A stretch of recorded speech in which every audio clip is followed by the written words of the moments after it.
Hello everyone. Today I want to talk about The Edge of Sleep, the new show on Amazon featuring Markiplier. I'm going to assume right off the gate anyone who's watching this knows who Markiplier is. One of the biggest YouTubers of all time, currently at 30 something million subscribers, which is insane. And I've been watching him my entire childhood. But he recently was in a show on Amazon called The Edge of Sleep, and I figured, I make my own content now. I might as well talk about it. Been watching Mark since I was in middle school, so it's gonna be interesting seeing him act in an official medium. And you know what? It sure was interesting. I have thoughts, I have criticisms. Alex watched it with me. If you're new here, Alex is my wife, and we both watched it together when it came out. So I'm going to get her thoughts on it later. If you're wondering why I'm playing Power Wash Simulator in the background, it's because, Mark has a very strange obsession with this game. He just started a podcast called Power Wash Pals. He didn't just start it, he just restarted it and is uploading it to Spotify now. So I figured, you know what? He started playing this game randomly in the middle of his Edge of Sleep stream. I might as well have this for the background footage for me talking about my thoughts on The Edge of Sleep. Symmetry. So, it's a horror show, I guess. I struggle a little bit to call it horror because I hate horror movies and horror TV, usually. I love horror games. I'm not sure what's so different that makes that distinction, but I don't know. This didn't really feel very horror-y. There was nothing that made me feel even slightly scared. There was a little bit of tense stuff in it, but I wouldn't say horror. It was more of like a mystery thriller, I guess I would describe it as. If I had to choose something to give a description. Because nothing's really scary in it. The concept is kind of scary, but it's not treated as scary as you would expect. So the main concept of it is exactly the title, The Edge of Sleep. If you go to sleep, you're going to die, so you have to stay awake for as long as you can. But they don't play with that as much as I expected them to. So it's a TV show, and it's a modern streaming show, so unfortunately, if you've seen my episode of Isaiah Miley's Hot Take Emporium where I talked about how streaming ruined television, you know my thoughts on short streaming TV show seasons and stuff. I miss when seasons were 24 episodes long and stuff. You actually had time to develop characters. So this show is only 6 episodes long, and they are 22-minute long episodes. So if it was on TV, that'd be the 30-minute time slot. So overall, if you want to watch the entire show, you can watch it in 2 hours. So I am a little confused why they didn't just make it a movie. Because it could have been a movie. Maybe they didn't think it was satisfying enough to do a movie. Or maybe they wanted to do more with it and they just couldn't get a budget or something to do 8 or 10 episodes. But even 8 episodes, I feel it would have flowed a lot better. This isn't a rant about not liking the show, by the way. I just like to get the criticisms out of the way first. It's just the way I naturally flow with these things. It did feel a little underdeveloped. And I know it's also a podcast, which Mark is a part of that too, the podcast for it. But I never listened to it. I'm not super into listening to a lot of podcasts. Pretty much the only one I listen to is Distractable. And that's just because it's Mark, Bob, and Wade just having fun. The games they play, the conversations they have, they're just fun. I can't really get invested in a podcast that's like a story-based thing, because pure audio is not a medium I can really get invested into. Which is why I was interested. I don't want to say excited because I didn't know anything about it, but I was interested when I heard they were making it a TV show.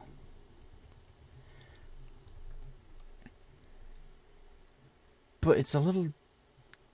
It feels underdeveloped as someone who hasn't listened to the podcast.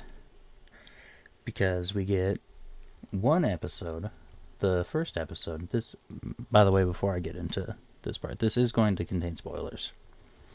I don't think I can accurately surmise my thoughts on it without talking about specifics. So if you've already seen it, continue. Let me know down below if you agree or disagree with anything I've said. If you haven't seen it, then don't continue if you don't want to be spoiled, or if you don't care about spoilers, continue anyway. I'm not going to stop you. Either way, we get one episode, the first episode, to set up the entire main plot of the dying in your sleep stuff. We get Mr. Markiplier, which, just a slight aside, because I just thought about this when I mentioned I thought it was funny because he's acting in an official medium, right? And they didn't credit him with his real name. They credited him as Markiplier. Like, when the credits roll at the start, the intro, it says featuring Markiplier. I just thought that was funny. I thought for an official TV show, as him being one of the actors, they'd credit him with his real name. I don't think that matters, per se. I don't think he cares. I just thought that was kind of funny. So we get Mr. Markiplier, and he's working as a night guard for some company. I don't think it's fully established, because I don't think the company itself matters at all. At least not in the show. It's not portrayed to matter. And he hasn't slept in like a day, 13 hours, something. 13 hours. You're not supposed to... He hasn't slept in longer than you're supposed to not sleep. And we get introduced to his buddy, who he also works with, Mateo, who wants to go to this party from... I'm trying to remember his name.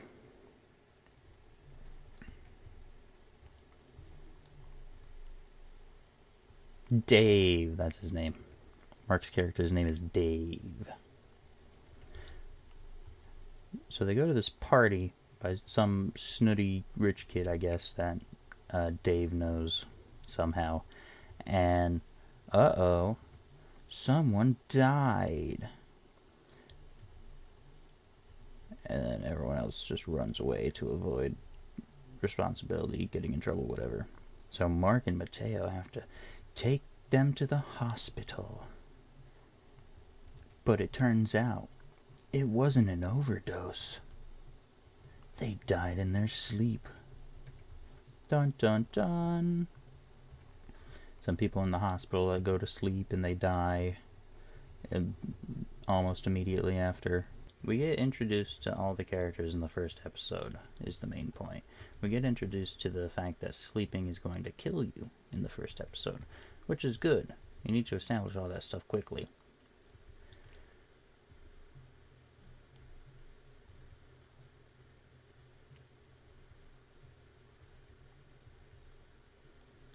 But then after that, it feels like nothing happens at all. You get them all hanging out in the hospital, and they're like, oh, whatever are we going to do? We're going to fight with each other. Because we're tired, and I guess that's what we do. We get introduced to this lady at the hospital, and she's kind of a bitch. For no reason half of the time. She's very hostile and aggressive with everything that she says, and how she responds to everything. And I don't know if we're supposed to like her or not, but she's very aggressive.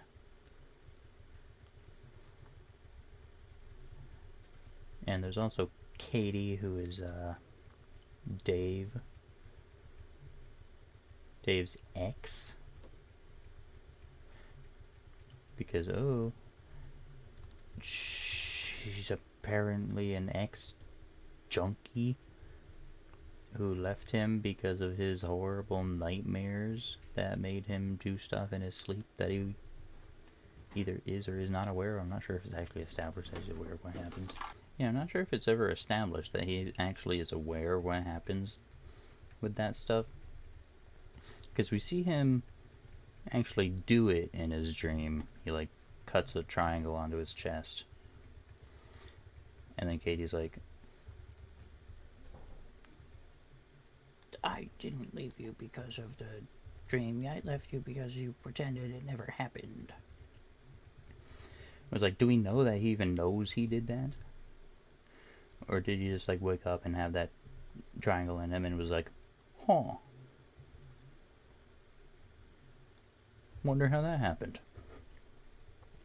You know, there's a lot of stuff that goes unexplained because I feel like they were trying to lean into the mystery a little bit. But, you know, sometimes it's better to explain some things.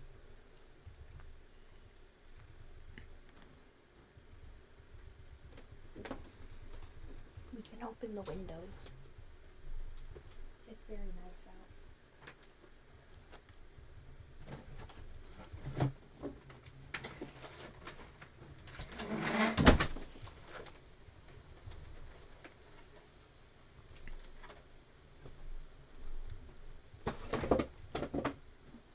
There's one specific scene very early on that disappointed me. And I want to say the second episode that really disappointed me.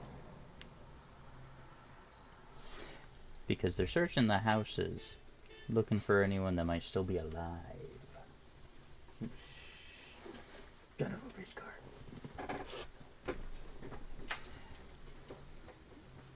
They're searching for anyone who hasn't gone to sleep yet. See if anyone's alive to help them. Any survivors to gather round. And there's no one. Apparently, Dave and Mateo and this nurse lady are the only people in the entire city that work at night. But they're searching these houses. In one of them, they focus really intently on this dog in its cage in the house. And you see it, and you're like, oh, that's gonna come back. That's like a Chekhov's gun thing. They're showing the dog so they can be like, oh, this thing affects animals when it dies, or it's not gonna die, and it's gonna be like, oh, this doesn't affect. That was the wind. I know. I know. Shut up. That's why I didn't have them open.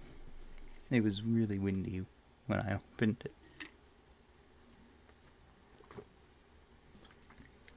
If I can get my train of thought back. Dog.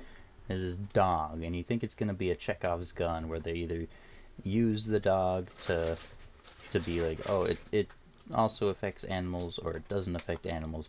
But they don't. The dog never comes back up. That dog just starves to death in that cage. I think the dog went to sleep. Well, again, we don't know if it affects animals. I'm sure it does. They never confirmed that. So I'm left to believe either it fell asleep and died, or it didn't fall asleep, and since they just left it there in that cage, it starved to death, and it's just rotting away in that cage. Yummy. And I think it's really weird that they focused on the dog when they entered that house, and they never did anything like with that. It's weird.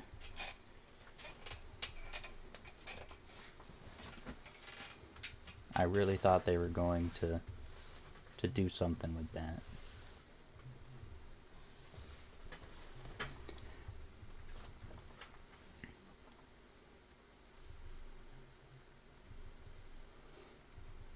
I also really thought they were going to go super in depth on the effects of not sleeping, because they make a big deal early on about how after this many hours you start hallucinating, after this many hours, blah blah blah. But then they get past those hours and nothing happens until the last episode, and then the whole thing is just a montage of hallucinations, and it's like, well, okay, I can tell which one of these are fake because of the way they're shot. They don't look like the real scenes. I don't know how to describe it, but they're shot differently somehow.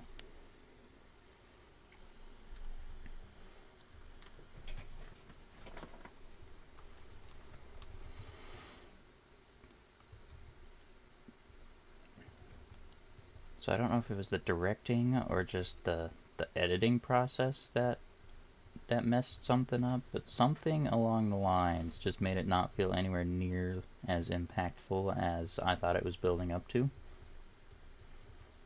Which also goes into the acting ability of some of the main characters. Because Dave, performed by Markiplier, was really well done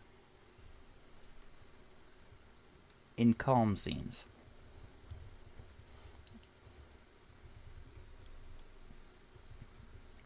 He didn't feel like he was just Markiplier on screen when he was doing the calm scenes, the slow scenes. But the second there was energy or excitement going on, that was just gone. Specifically, I want to say episode 4, when Dave goes to sleep so he can see what happens to the people when they go to sleep. But he has them all waiting to wake him up before whatever causes them to die happens. And he wakes up like gasping for air and freaking out, and it just it doesn't come off.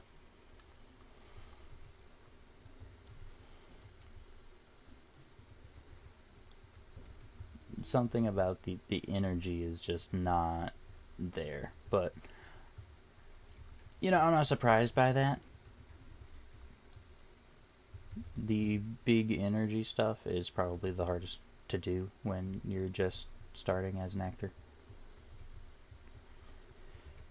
But Mateo, man, I don't know if it's the actor or the writing, but I just wanted him gone. I did not want him on my screen. The only thing we get to know about him is that supposedly he was a veteran, a pilot of some kind, and he's just really annoying. He is every black stereotype in a character.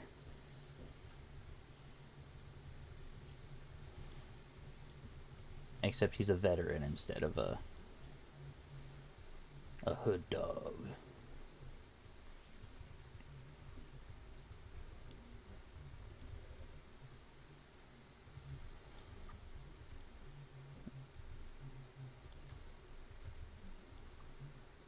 I don't even remember her name. What was the name of the doctor lady? Was she given a name? I can't remember. Yeah, I don't even remember if she has a name. It felt like she and Dave were meant to be the main characters. Because Mateo was there just for comedy relief. And Katie was there just to give Dave drama. But it felt like the doctor lady and Dave are the main characters there.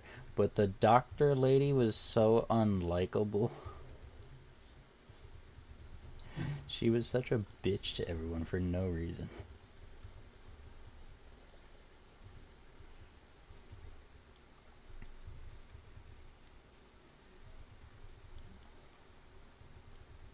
Because in the second episode, Dave is off on his own little trip, sprinting through the entire city in the most hilarious montage I've ever seen of Mark.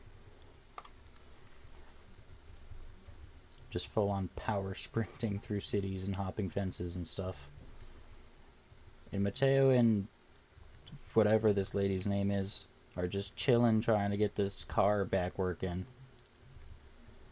And Mateo's just like, talk to me, make conversation. It'll make this easier for me to zone out with and get it working. And she's like, okay, I'll make conversation. You suck. Everything about you sucks. I hate everyone and I hate you.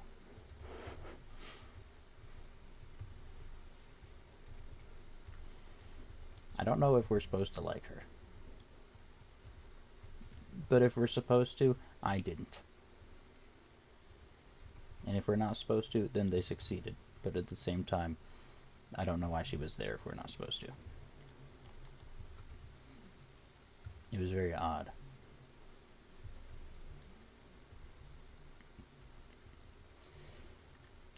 Trying to think other specific criticisms I can think of. I've gone over pretty much anything. The elephant monster guys. I don't know if it was an actual practical mask or CGI. I think it was an actual practical mask. But they look fine when they show them in the early episodes when it's all dark and stuff. But when it gets to the end and they're just chilling in the field in the middle of the day, it looks so stupid. They should have kept it in the dark. That monster, at least, they should have kept showing it only in the dark. The only other thing I can think of is, I already said a spoiler warning, but major spoiler warning. Last episode, Katie just dies. At the very end, getting to safety on this island, they're taking a plane because Dave, after his dream, is like, oh, we gotta go to this island, and you know, Mateo, you used to be a pilot, so you can fly a commercial jet. And they're like pumping adrenaline and other drugs that don't actually exist in real life that are like, it'll keep you awake as long as you need. They're just pumping themselves with these things. And they have absolutely zero side effects. No adverse effects for pumping 8 shots of adrenaline directly into their veins. Except Katie, who apparently is barely affected by it and just falls asleep. They pump her with adrenaline and 5 minutes later she's out.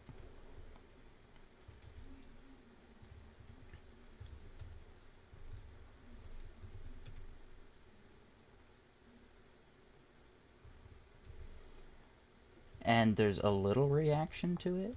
Like Dave has a couple scenes there where he's screaming and whatever, but after that short little reaction, nobody seems to care.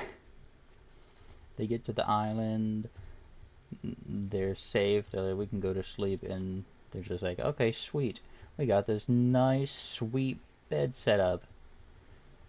Not even a thought about, you know what, it's a shame Katie can't be here.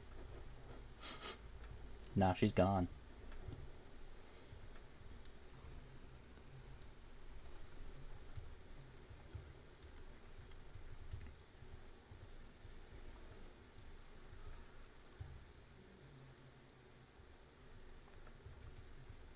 That is the extent of the beds, though. I don't think I can think of any more things I had issue with. Now the list of goods will be way shorter because I don't know, I have a harder time thinking of specific things to point out as being good with these kinds of things. If I enjoy it, I just enjoy it. So for the most, I want to say the overall story is very interesting. The don't go to sleep or you're gonna die. There's some sort of sleep disease, but it turns out it's not a disease, it's a sleep monster. I think that's interesting. They tease at the very end that they're not actually dead, or they are dead and they're just like their corpses are being used or something. But they all wake up with glowing red eyes, and it's kind of creepy. And we're just left with that for whatever they're going to do for season 2. And it's interesting. I have no idea what the hell that's going to build up to. But I can't say I'm not intrigued.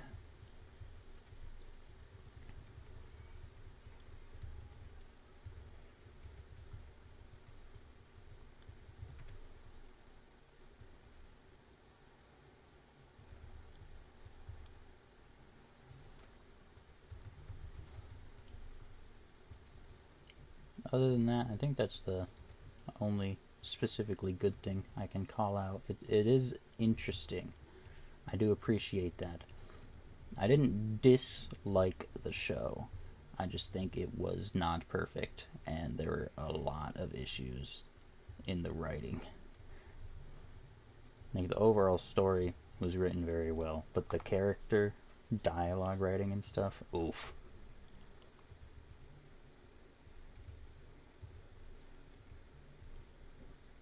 So if I had to give it a rating, before I do that, I should explain my scoring system, because every time I've ever scored anything, I have to explain my scoring system, because I do not like using a 10-point scale. I use a 7-point scale because I think that's a much more perfect scoring system. So with a 7-point scale, you get an exact middle rating.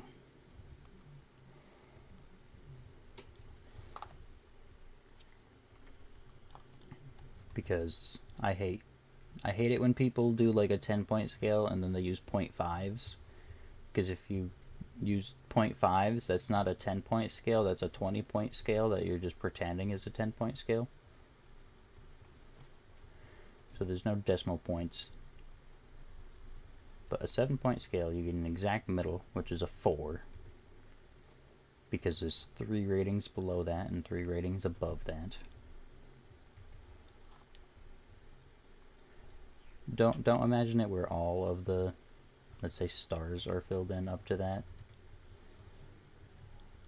Like, we don't have a row of stars and all 4 of the first ones are filled out. Just only the middle one is filled out. You have 3 empty ones on each side. That's my scoring system. That's why I use a 7. It's basically just a recommendation system turned into numbers. Like a 1 is terrible, god-awful. A 2 is bad. A 3 is below average. 4 is average. 5 is above average. 6 is good. And 7 is amazing. Not perfect. Nothing's perfect. And I don't give zeros to anything unless it's actually undoable. Like with food, I would give something a 0 if it's actually just inedible. If I physically can't eat it. Because that's worse than terrible.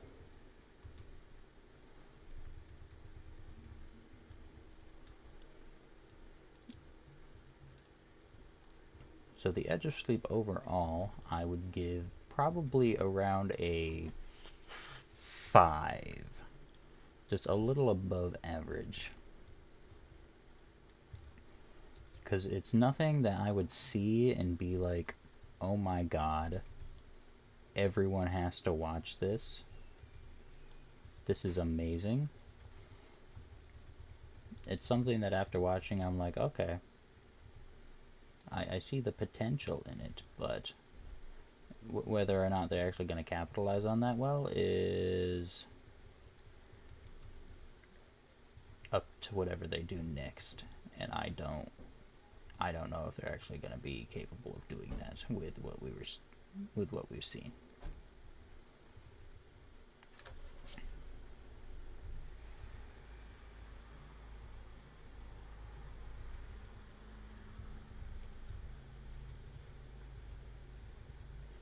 But it does make me excited for Iron Lung. Because supposedly it was filmed, The Edge of Sleep was filmed 3 years ago.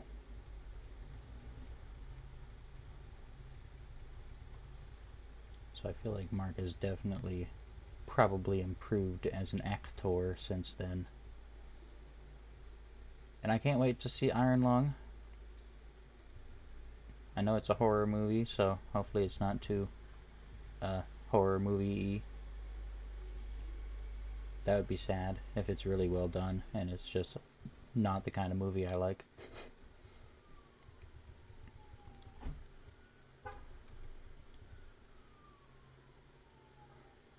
So yeah, those are my thoughts on The Edge of Sleep. I'm gonna get Alex here to give some of her thoughts. Very, very short section, but we'll be back whenever that happens. I think The Edge of Sleep is good and fun, and it reminds me of Korean horror movies, and it was kind of weird, but it's really good, so I'm happy with it. Yada yada. Okay, I'm done. You have anything you didn't like about it?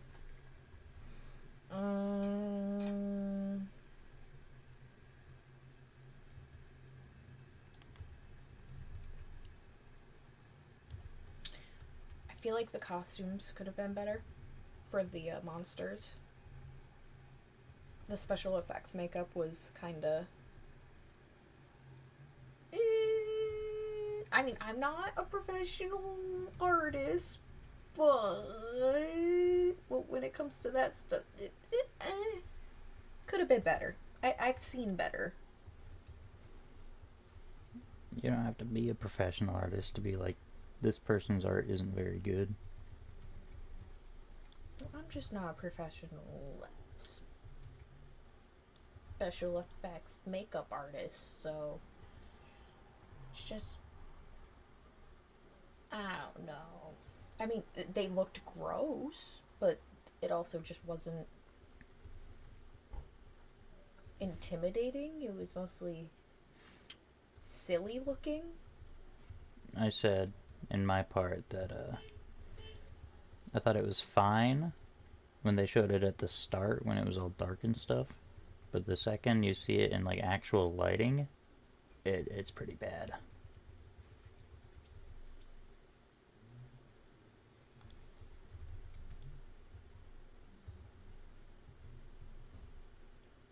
other than that, what was the girlfriend's name? Katie? Katie. I didn't like her. I did not like her. She was just kind of there. She didn't really have any importance to the story other than I'm the only one who he loves you. Blah, blah, blah. I'm just the love interest, pretty much. Yeah, I said she was just there for Dave's character development. She was just a plot point. Yeah, because once they develop Dave's character and they get past the mystery of his dream stuff, they just kill her off. Mm-hmm. And they move on very quickly. Very quickly. And the other girl is not likable either. I mean, I can understand why she's so angry, but like, I don't know. I didn't care for her. I probably wouldn't like her if she was a person. I would hate her if she was a real person. She seemed snobbish. Anytime they ask a question like what's going on, she's like, I don't know. Kill yourself. Wouldn't she just say go to sleep? I don't know. Go take melatonin. I did like the incorporation of the like energy drug thing. I like how they have the little pill in the intro. I didn't like that they didn't make as big of a deal out of it as I thought they were going to. I think that might be something for later. Because like they take the drug at the start, and then nothing else ever comes of it. I think something might.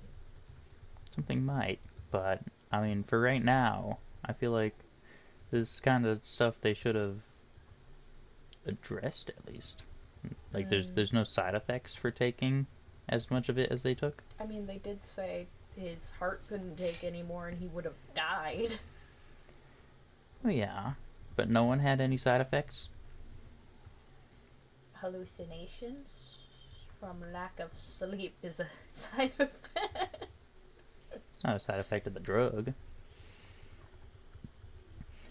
And they all experienced very similar hallucinations at the same time. Yes. And I don't know if it was just me, but it was very easy to tell which ones were hallucinations and which scenes of it were the real ones. Nope. No. It wasn't for me. Really? I felt like they were shot differently. No. Something about them looked different. I was like, I know it's a hallucination, but it confused my brain. Like, I knew it wasn't part of the, like, story, so I was like, okay, that's a hallucination. But that's the only way I could tell. Interesting. Other than that, I'm like, wait, is this one a hallucination or not? I can't tell anymore! Thanks for coming to my TED Talk. I'm going to bed. Wait. What? Scream from the heavens. What score? 7!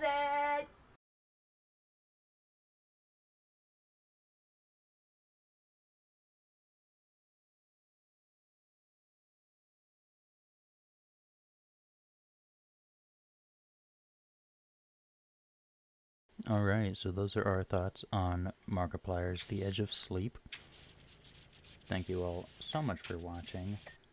I'm going to let the rest of this gameplay play in the background because I spent 2 hours playing this level for this, and I figured some people aren't going to want to just leave it unfinished. I might as well have the rest of it play. But with all that being said, thank you all so much for watching, and I'll see you guys next time.